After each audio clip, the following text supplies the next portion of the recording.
In 2017, New York City opened a new subway line, 3 stations, 2.4 kilometers, $4.5 billion.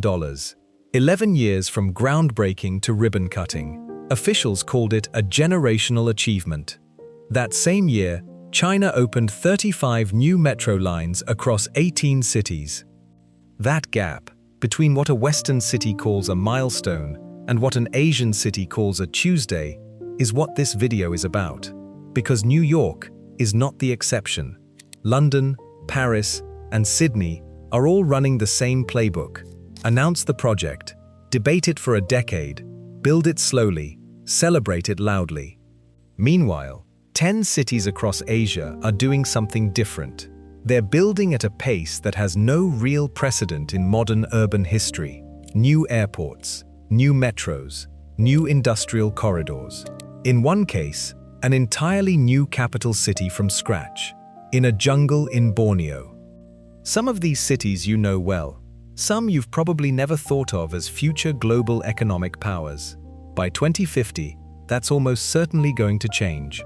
We're going through all 10, starting at the bottom and working up. Starting at 10. Doha, Qatar. Before 2022, the Western press had a fairly settled picture of what Doha was. Oil money, extreme heat, labor controversies. A city that had accumulated enormous wealth without quite figuring out what to do with it. The 2022 World Cup changed that framing, though probably not the way FIFA intended. What the tournament actually did was put a spotlight on $220 billion in infrastructure that had been building for years. Lusail City, a purpose-built urban district north of Doha, went from sand to a functioning mixed-use development in under a decade. The metro system built for the tournament opened on time. For a city that had no metro 5 years earlier, on time is the whole story. The more telling figure is what happened after the last match was played. Non-oil sectors now make up over 60% of Qatar's economy. First quarter growth in 2025 came in at 3.7%. Doha's urban economy is projected to cross $500 billion by 2050, roughly double its current size. Qatar is using what remains of its hydrocarbon window to build something that will still function when the oil runs out. The city taking shape looks considerably more like a mid-sized European financial hub than the petrostate it used to be, except assembled at a pace no European city has matched in living memory. Number 9. Bangkok, Thailand. If you've been watching where global supply chains have been moving since 2020, Bangkok's presence on this list makes immediate sense.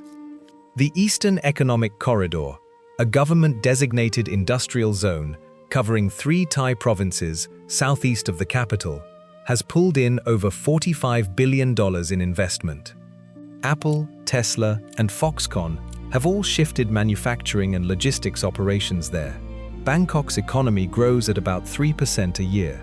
Thailand as a whole is projected to reach $2.5 trillion by 2050, with Bangkok driving close to 40% of that. What makes this more than a supply chain story is the order in which it happened. Roads came first, then the port, then the rail connection, then the manufacturers arrived. Infrastructure before industry. In most Western development cycles, the debate about the road typically outlasts the window in which the investor was prepared to wait. Bangkok didn't wait. It built the road, then invited the factories, and the factories came. Number 8. Ho Chi Minh City, Vietnam. The numbers here do a lot of the work. Vietnam's median age is 32. The economy has been growing at around 6.5% annually. Ho Chi Minh City, the country's commercial center, accounts for roughly a third of national GDP. By 2050, Vietnam's total output is projected to surpass $3.5 trillion. What drove this transition is partly geography, partly timing. When companies started seriously reducing their China exposure after 2018, Vietnam was the most obvious alternative. Labor costs were lower. The coastline provided easy port access. The government moved quickly on industrial zones without the permitting delays that would have killed deals in most other countries. Ho Chi Minh City became the anchor of that shift. Electronics, textiles, and footwear supply chains that had spent decades concentrated around Guangdong started finding addresses in Binh Duong and Long An, the provinces ringing the city's edges. There's something harder to quantify here too, which is continuity. Vietnam has had stable single-party governance for 50 years. That's a complicated thing to evaluate on a lot of levels, but for infrastructure planning, it means a major port expansion or a new metro line doesn't stall because an election changed the ministry. Ho Chi Minh City's metro system took longer than anyone wanted to deliver, but Line 1 opened. More lines are under construction. The city that was rebuilding from war damage in the 1980s is the same city now hosting Samsung's regional logistics hub. Number 7. Manila, Philippines. Manila gets left off a lot of these conversations, and part of that is a perception problem. The city has a reputation for congestion, flooding, and infrastructure that hasn't kept pace with 14 million people. Much of that reputation is accurate, but it sits alongside something the coverage tends to miss. The Philippines launched its Build, Build, Build program, a government infrastructure push covering roads, rail, airports, and flood control nationwide, with total commitments exceeding $100 billion. The results are visible in Metro Manila now. New expressway connectors, ongoing expansion of the LRT and MRT networks, and a new international airport under development in Bulacan, designed to handle up to 100 million passengers a year when complete. There's a second layer that has nothing to do with concrete. The Philippines is the world's business process outsourcing capital. More global back office, customer service, and data operations run through Manila than any other city on Earth. The industry is growing, and it's moving up the value chain into legal process work, healthcare data management, and software development. The median age in Metro Manila is 25. The workforce entering the economy over the next 2 decades is young and speaks English at near-native fluency, a combination almost no other city in Asia can offer at this scale. The Philippines as a whole is projected to be a top 20 global economy by 2050, overtaking Italy and Canada in most forecasts. Manila is where the majority of that growth originates. Number 6. Jakarta, and a new capital called Nusantara. Indonesia is the 4th largest country by population on Earth, 280 million people. Jakarta, the current capital, already contributes over 20% of Indonesia's entire GDP from a metro area of roughly 34 million. By most measures, it is the dominant economic center of Southeast Asia, and yet the Indonesian government has decided to move the capital. Nusantara is being built on the eastern coast of Borneo, roughly 1,300 kilometers from Jakarta. The logic behind the decision is partly practical. Jakarta is sinking, literally. The city has been subsiding for decades because groundwater extraction has pulled the soil down from below, and large sections of North Jakarta are already below sea level. By 2050, without major intervention, significant portions of the city would be regularly flooded. Moving the administrative capital buys time to address that without paralyzing government functions in the process. But the bigger logic is redistributive. Java, the island Jakarta sits on, holds 57% of Indonesia's population on less than 7% of the country's land area. The rest of the archipelago has felt the imbalance for generations. Nusantara is backed by $33 billion in initial government funding, and the ambition behind it goes well beyond government buildings. It's designed as a smart city from the ground up, with its own industrial corridors, university zones, and international business districts. Whether it ultimately attracts the private investment required to become what the plans describe is the open question. But Indonesia is projected to become the 4th largest economy on Earth by 2050, trailing only China, India, and the United States.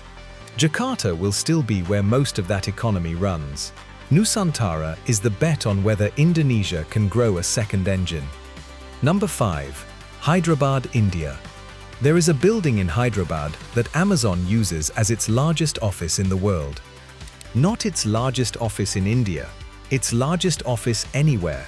It sits inside a campus that also includes Google, Microsoft, and Facebook within a few kilometers of each other. Hyderabad's pharmaceutical industry already supplies roughly 30% of the generic drugs sold in the United States. The region's GDP is growing at 8 to 9% annually, making it one of the fastest expanding major urban economies on Earth. What's less discussed is how this happened. Hyderabad in the 1990s was not an obvious candidate for this kind of concentration. Bangalore had the head start. Mumbai had the finance. Chennai had the manufacturing base. Hyderabad had a state government that decided infrastructure would come before the companies arrived, not after. It built the outer ring road. It created high-tech city, a dedicated technology corridor, with physical infrastructure already in place before a single anchor tenant signed a lease. The strategy was simple, and it worked. Make it easier to build a campus here than anywhere else in India, and the campuses will come. By 2050, Hyderabad is broadly projected to cross $1 trillion regional economy. The pharmaceutical exports alone already run into the tens of billions annually. Number 4. Shenzhen, China. In 1980, Shenzhen was a fishing village with a population of around 30,000. The Chinese government drew a line around it and called it a special economic zone. What happened next was not gradual. Within a decade, factories covered land that had been fish ponds.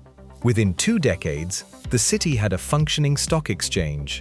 Today, Shenzhen has a GDP of roughly $500 billion, making it larger than the economy of Belgium. It is headquartered to Tencent, Huawei, and DJI. It manufactures a significant share of the world's consumer electronics. It has a metro system with over 600 kilometers of track. The fishing village, to $500 billion in 40 years, is, on its face, the most extreme urban economic transformation in recorded history. The projected trajectory to $1.5 to $2 trillion by 2050 gets less attention than it deserves, partly because Shenzhen's story is already so well known that people assume they understand it. They usually understand the origin story. What they tend to underestimate is the compounding still in progress. Number 3. Riyadh, Saudi Arabia. The total project pipeline for Riyadh alone runs past $1.5 trillion. That covers everything from a metro system that opened its first lines in 2024 to King Salman Park, a green space so large that both Hyde Park and Central Park fit inside its perimeter with room left over. Then there is NEOM. NEOM is the most discussed and most disputed project on this list. The centerpiece is The Line, a 170-kilometer linear city designed to house 9 million people inside 2 parallel mirrored facades running through the Tabuk Desert. The concept imagery has drawn enormous skepticism, and much of that skepticism is reasonable. A linear city of that length and population density raises real engineering questions about transit, air circulation, and emergency access that the Saudi government has not answered publicly in full. Initial timelines have been revised. The 2030 completion target for a livable phase has been walked back. But focus only on The Line, and you miss the broader picture. Riyadh's metro is running. The airport expansion is under construction.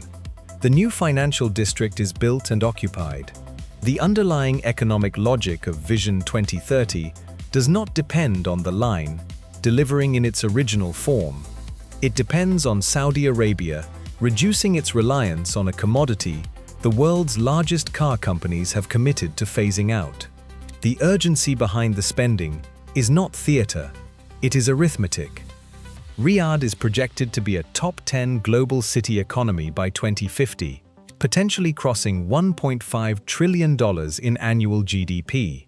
That would place it alongside Tokyo, New York, and London in the bracket of cities whose economies are large enough to function as serious nodes of global capital on their own terms. Number 2. Dubai, UAE. Dubai is probably the city on this list that Western audiences feel most confident they understand, and most likely have wrong. The standard account goes: oil money, luxury hotels, an autocratic government that builds fast because it doesn't have to ask permission. That account contains truth, but it misses the core economic engineering behind what Dubai actually is, which is something no Gulf city had achieved before it. Dubai charges no income tax. For individuals, zero. For most businesses, the rate was zero until 2023. The result is a city that functions as a legitimate, low-friction alternative domicile for mobile capital and global talent. Over 200,000 British nationals live there. Indian and Pakistani business communities moved substantial operations there decades ago. More recently, high-net-worth individuals from Russia, China, and Eastern Europe have relocated assets and residency at rates that pushed real estate to its highest prices in the city's history. The Burj Khalifa is still the world's tallest building. Dubai International Airport moves more international passengers than any other airport on Earth. The economy exceeds $120 billion and grows at 4 to 5% annually. By 2050, projections put Dubai somewhere between $700 billion and $800 billion in GDP. The question the city has had to answer continuously is whether a model built on tax arbitrage and geographic convenience can hold its advantage as competitors make similar offers. Riyadh is building. Abu Dhabi is building. Saudi Arabia has announced its own special economic zones. Dubai's response has been consistent. Keep raising the ceiling. More infrastructure, more international connectivity, more legal clarity for foreign-owned businesses. The bet is that the city is already too embedded in global flows of people and money to be easily displaced. Number 1. Mumbai, India. The $100 billion figure gets cited often enough that it has started to lose its shape. So here is what it actually describes. A new coastal road running the length of the city's western seafront, built on reclaimed land. A trans-harbour bridge connecting Mumbai to Navi Mumbai across 21.8 kilometers of open water, now the longest sea bridge in India. A metro network that, when its current construction phase completes, will add over 300 kilometers of new lines to a city that had been running on 2 metro corridors for a decade. And Navi Mumbai International Airport, designed to handle 60 million passengers annually when it opens, relieving pressure on Chhatrapati Shivaji Maharaj International Airport, which was already handling 50 million passengers on infrastructure built for 40 million. These are not projects that were announced last year. Several broke ground in the 2010s, ran into delays, ran into legal challenges over land acquisition, ran into the pandemic, and kept going anyway. That matters because one of the standing objections to India infrastructure coverage is that India announces projects and doesn't finish them. The Atal Setu Sea Bridge was inaugurated in January 2024. The coastal road's first phase opened the same month. The metro lines are running. The new airport is past structural completion. Mumbai's urban economy already exceeds $400 billion. It holds the Bombay Stock Exchange, the Reserve Bank of India, and the headquarters of nearly every major Indian bank and insurance company. It handles a share of India's formal financial sector that has few direct parallels outside London and New York. It is also growing at 7 to 8% annually, which at that baseline represents an absolute addition to city GDP that would look substantial even for a mid-sized European country. By 2050, projections for Mumbai's urban economy run between $1.5 trillion and $2 trillion. The city's median age is under 30. The comparison to New York deserves to be spelled out because the arithmetic is genuinely closer than most people outside India have registered. New York's economy runs at around $2.1 trillion today. Mumbai is at roughly a fifth of that number currently. But Mumbai is growing at 3 to 4 times New York's annual rate. Compounded over 25 years, those differentials close the gap substantially. Whether it reaches parity by 2050 depends on execution. Whether the airport opens on schedule, whether the metro cuts commute times enough to pull more workers into the formal economy, whether the coastal road changes freight patterns the way the government projects it will. What is not seriously in dispute is the direction. The question for Mumbai is the same one facing every megacity undergoing this kind of compression: whether the infrastructure being built can actually accommodate the city forming around it. The coastal road is being built for the Mumbai of 2035, not the Mumbai of today. The new airport is sized for a passenger volume the city will hit regardless of whether the terminal is ready. The metro is being constructed for daily riders who don't yet exist, because the trains that would attract them aren't running yet. That is how large-scale infrastructure is supposed to work when executed with confidence. Build ahead of demand. Accept that the project looks oversized on opening day. The demand arrives and fills it.